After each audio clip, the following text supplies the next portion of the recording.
మళ్ళీ 3 సార్లు ఓట్లేసి గెలిపించినా కూడా పనులు చేయనోడిని అసలు పొలిమేరల్లో ఆపాల్సిన అవసరం ఉందా లేదా?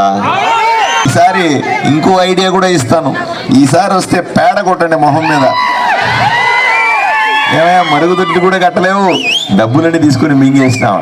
ఇంకా చెప్తున్నా, ఆ రెడ్డి నీళ్ళు అడిగినప్పుడు డ్యాంలోకి పోతే ఉచ్చలబోద్దుమా మీకు నీళ్ళు వస్తాయంటే మీరందరూ గ్రామస్తులు చెప్పాలి, మేమందరూ ఒక్కసారి ఉచ్చలపోతే కొట్టుకొని పోతారు మీరంతా అని చెప్పాల్సిందే. 10 ఏళ్ళుగా ఒక్క పని కూడా చేయని వాడు మళ్ళీ ఈ ఊరికి ప్రచారానికి వస్తే ఏం చేయాలా? ఈ చెట్టు కట్టేయాలనా లేదా చెప్పండి? కట్టేయాలా లేదా? అరే ఎమ్మెల్యే అయినావు, మీరు ఓట్లేస్తే ఎమ్మెల్యే అయినాడు, మీరు ఓట్లేస్తే అధికారం వచ్చింది, మీరు ఓట్లేస్తే మీసాలు తిప్పుతా ఉన్నాడు. పని ఎక్కడ చేశావు సాయి ప్రసాద్ రెడ్డి అని అడగాల్సిందా లేదా? బసాపురంలోనా నీళ్ళు అది ఫ్లాట్లలో ఉన్నాం సారు, నీళ్ళే లేవు తాగేకి. మాకు దనకలే నీళ్ళు అడిగిన దానికి రెడ్డి మేము డ్యామ్లకు పోయి ఉచ్చలిపోతామా? మీరు ఎట్లా అడుగుతారు? నష్టం వచ్చినా మేమున్నామని చెప్పే ఎమ్మెల్యే కావాలి తప్ప పక్కకు తోసేసే ఎమ్మెల్యేలు మనకు అక్కర్లేదు అని రాతల్లి.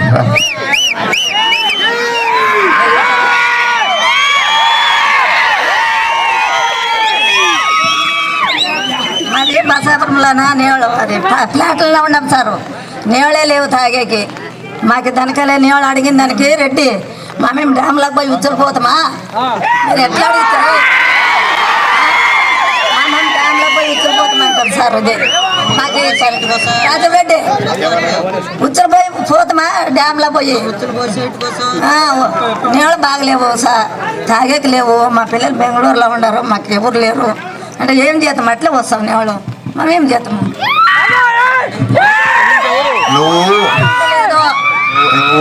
నువ్వు ఆ రెడ్డి నీళ్ళు అడిగినప్పుడు డ్యాంలోకి పోతే ఉచ్చలబోద్దుమా మీకు నీళ్ళు వస్తాయంటే మీరందరూ గ్రామస్తులు చెప్పాలి, మేమందరూ ఒక్కసారి ఉచ్చలపోతే కొట్టుకొని పోతారు మీరంతా అని చెప్పాల్సిందా?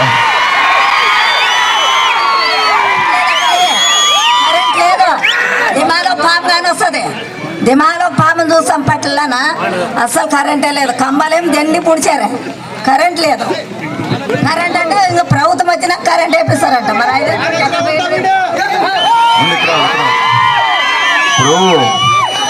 మీ అందరికీ ఒకటే మాట చెప్తా ఉన్నా, మంచినీళ్ళ సమస్య కేంద్ర ప్రభుత్వం నుంచి డబ్బులు తీసుకొచ్చి మీకు సరిచేసే బాధ్యత మేము తీసుకుంటాం. అలాగే పాములు వస్తున్నాయి, కరెంటు లైట్లు లేవంటున్నారు, మీకు అందరికీ లైట్లు వేయించి మిగతా సమస్యలన్నీ తీర్చుకుంటాను. అలాగే వర్షం ఎక్కువగా ఉంటే మీరందరూ వెళ్ళాలి కాబట్టి దయచేసి కంగారు పడకండి. నా పేరు డాక్టర్ పార్థసారథి. నేను తెలుగుదేశం, జనసేన, భారతీయ జనతా పార్టీ 3 పార్టీల వైపు నుంచి ఎమ్మెల్యేగా పోటీ చేస్తా ఉన్నాను. నన్ను కమలం గుర్తు మీద ఓటేసి ఆశీర్వదించాల్సిందిగా కోరుతా ఉన్నా. ఒక్కసారి ఆశీర్వదించండి. తప్పనిసరిగా మీ ఊర్లో ఉన్న నీళ్ళ సమస్య అయినా, ఆ ఎస్సీ కాలనీకి ఇప్పుడే వెళ్ళొచ్చాను నేను వ్యక్తిగతంగా. ఎస్సీ కాలనీలో ఉన్నటువంటి పట్టాల సమస్య అయినా సరే, రోడ్లు డ్రైనేజీలకు సంబంధించిన సమస్య అయినా సరే, మరేదైనా సమస్య ఉంటే కూడా తప్పనిసరిగా దాన్ని తీర్చి ఈ ఊరికి మంచి చేసే ప్రయత్నం చేస్తాను. అలాగే బ్రిడ్జి దగ్గర వర్షం వస్తే ఇబ్బంది అని చెప్తున్నారు, దాన్ని కూడా సరిచేసే ప్రయత్నం చేస్తాను. చివరిగా నేను మళ్ళీ ఎలక్షన్ల తర్వాత మీ దగ్గరికి వస్తాను. తప్పనిసరిగా మీరు మంచి మెజారిటీ ఇవ్వండి. మీ గ్రామాన్ని నేను దత్తత తీసుకుంటానని మీకందరికీ కూడా హామీ ఇస్తా ఉన్నా. ఎక్కడ భయపడద్దు, ఏమి చేయదు. కానీ నేను దత్తత తీసుకోవాలంటే మీ ఊర్లో పెద్ద మెజారిటీ నాకు ఇవ్వాలి.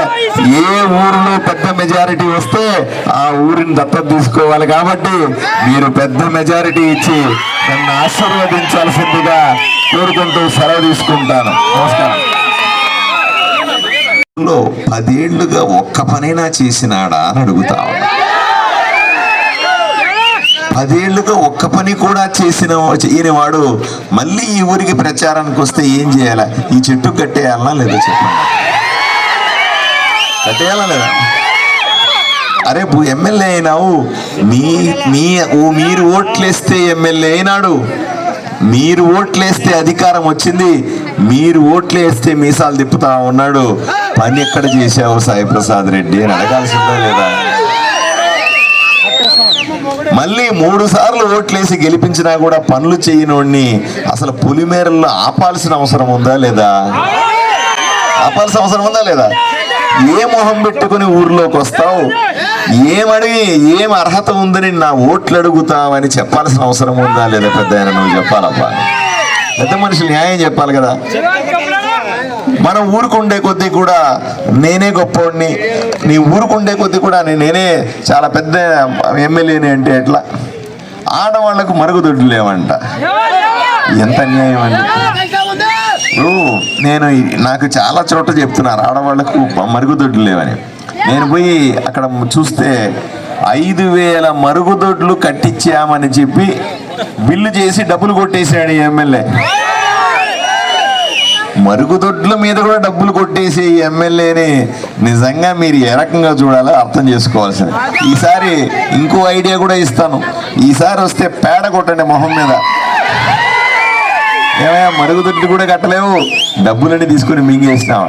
ఇంకా చెప్తున్నానంట, నేను ఎన్నికల్లో ఓడిపోతాను అర్థమైపోయింది. ఎన్నికల్లో ఓడిపోయే సందర్భంలో చివరి అస్త్రం ఏమిటి? ఓటుకు 5,000 రూపాయలు ఇచ్చి కొనేస్తానంటున్నాడంట. ఏమయ్యా 15 ఏళ్ళు పని చేయలేదు, జనాలు చీ కొడతా ఉన్నారు, నువ్వు ఇప్పుడు 5,000 రూపాయలు ఇస్తే ఊరిన ఓట్లు వేస్తారా అని సూటిగా అడుగుతా ఉన్నా. ఆలోచన. నేను ఇంకో ఐడియా కూడా చెప్తా మీకు. ఆయన 5,000 ఇస్తానంటున్నాడు కదా, మీరందరూ కూడా 10,000 రూపాయలు అడగండి. ఓటుకు 5,000 10,000 రూపాయలు ఇచ్చుకుంటున్నాడంటే ఎక్కడి నుంచి వచ్చినాయి ఆ డబ్బులన్నీ? ఆలోచన చేయండి. ప్రభుత్వాలు డబ్బులు మనకు పంపిస్తా ఉంటే వాటిని మీకు చేర్చకుండా కొట్టేసి మూటలుగా ఇంట్లో పెట్టుకున్న డబ్బులే ఈరోజు ఎన్నికల్లో తీస్తున్నాడా లేదా? పెద్ద ఆయన, పెద్దమ్మ నువ్వు చెప్పాల. నీకు పట్టాలు ఇవ్వకుండా, నీకు నీళ్లు ఇవ్వకుండా, నీకు మరుగుదొడ్లు ఇవ్వకుండా అవన్నీ కొట్టేసిన డబ్బులు కదా ఈరోజు ఎన్నికల్లో 5,000 10,000 పంచుతానన్నాడు. అందువల్ల ఆ డబ్బులన్నీ మీవే, ఆ డబ్బులన్నీ మీవే. కాబట్టి 10,000 రూపాయలు ఓటుకి తీసుకోండి, ఓటు నాకేసే. అర్థమైందా? డబ్బులు ఎక్కడ, ఓటు ఇక్కడ. డబ్బులు ఎక్కడ, డబ్బులు ఎక్కడ, అంతే. ఎందుకంటే మీ డబ్బులే కదా, కొంచెం ఎలక్షన్లో కక్కిద్దాం కొద్దిగా. ఏంపా కక్కిస్తామా? కక్కిచ్చి డబ్బులు తీసుకోండి, 10,000కి తగ్గకుండా ఇవ్వమని చెప్పండి. తర్వాత నాకు ఓట్లు వేస్తే నేను ఎమ్మెల్యే అయిన వెంటనే వచ్చి మీ మంచి మెజారిటీ ఇవ్వండి, పెద్ద మెజారిటీ ఇవ్వండి.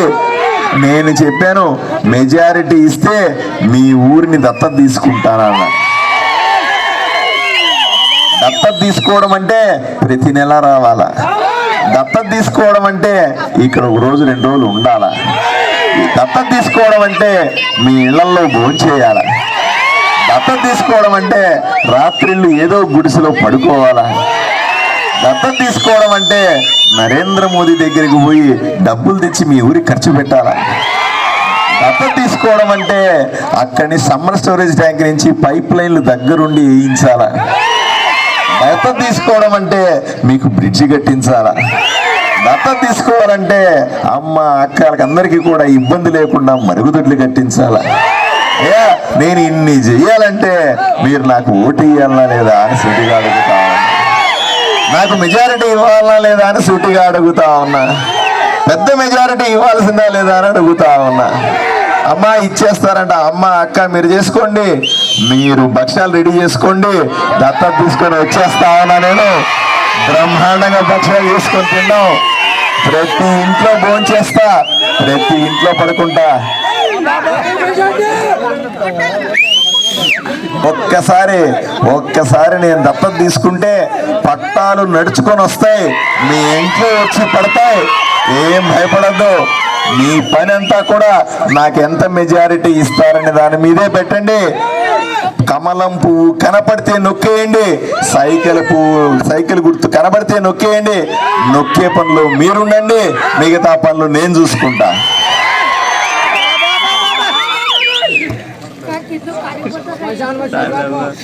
అన్న గుర్తు చేస్తా ఉన్నాడు శ్మశానం అని. అయ్యా నేను ఇక్కడ కూర్చుంటే శ్మశానం దాని అంతకదే ఏర్పాటు అయిపోద్ది. ఏది కంగారు పడద్దండి, టెన్షనే పడద్దు, ధైర్యంగా ఉండండి. మీ ఊరిని బ్రహ్మాండంగా అభివృద్ధి చేసుకొని తమ్ముడు అన్నాడు మోడల్ చేయండి అన్నా అన్నాడు.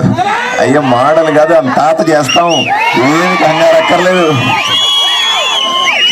మీరే పనిలో ఉండాలా? ఓటా మెజారిటీయా?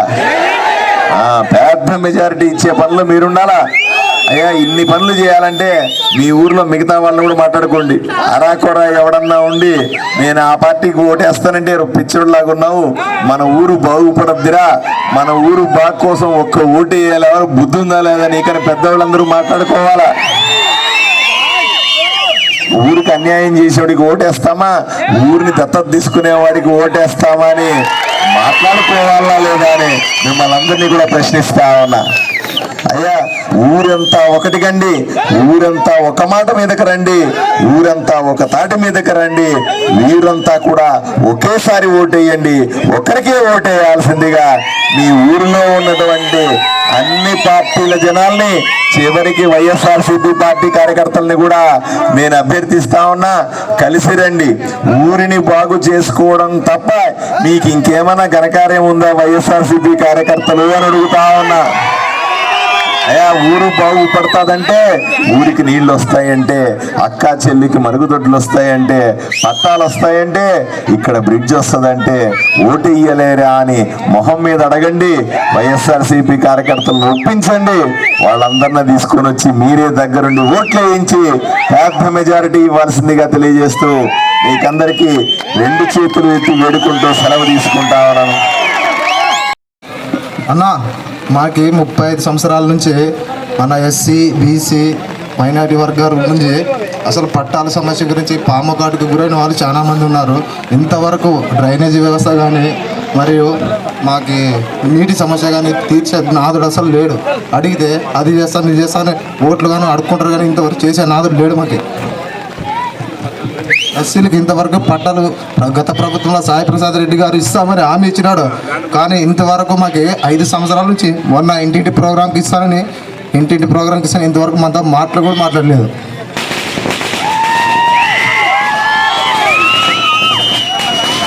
ఇంకా సాయి ప్రసాద్ రెడ్డి గురించి మర్చిపోండి. సాయి ప్రసాద్ రెడ్డి ఇంకా 4 రోజులే ఎమ్మెల్యే. ఆయన గురించి మనకి మీరందరూ ఆశీర్వదిస్తే 4 రోజుల తర్వాత నేను ఎమ్మెల్యే. కాబట్టి ఎవరు భయపడద్దు. మీ పట్టాల సమస్య, మీ పట్టాలకు సంబంధించిన సమస్య ప్రైవేటు భూములంట, వాటిని కొని ఇవ్వాల్సిన అవసరం ఉందంట. నేను కలెక్టర్తో మాట్లాడతాను, అధికారులతో మాట్లాడతాను.